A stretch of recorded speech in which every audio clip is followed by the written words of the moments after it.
आज चाहिँ ती दिनभरि मोबाइल हेर्ने केटाकेटीलाई जेलमा हालेर राखेको छु र कानेरी राखेको छु जेलभित्र। ती केटाकेटीहरूलाई देखाउने छु। म जेल देखाउँदैछु ती दिनभरि मोबाइल हेर्ने केटाकेटीहरूको जेल।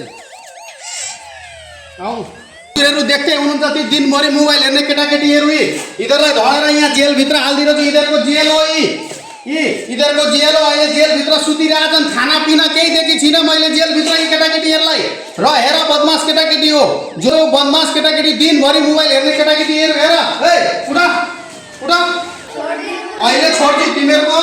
भर्खर 2 महिना भयो तिमीहरूलाई। अब अझै 2 वर्षसम्म यसरी नै खाना पिउन केही दिनमा यसरी नै मुख बाँधेर राख्छु तिमीहरूलाई यही जेलमा। यहाँ क्यामेराम्यान देखाउनुहोस्। फ्यान लाइट केही छैन यहाँ। फ्यान पनि छैन लाइट पनि छैन। अँध्यारोमा यिनीहरू यिनीहरू तल यस्तामा सुतेका छन् हेर्न सक्नुहुन्छ।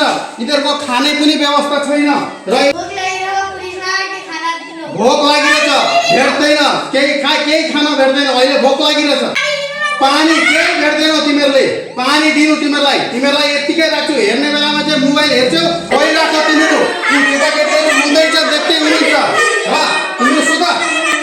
र जो केटाकेटीहरूको घरमा बदमासी गर्छन् दिनभरि मोबाइल हेर्छन् यो दिएको नम्बरमा फोन गर्नु होला। यसरी नै ल्याएर म जेलमा हुँदैछु।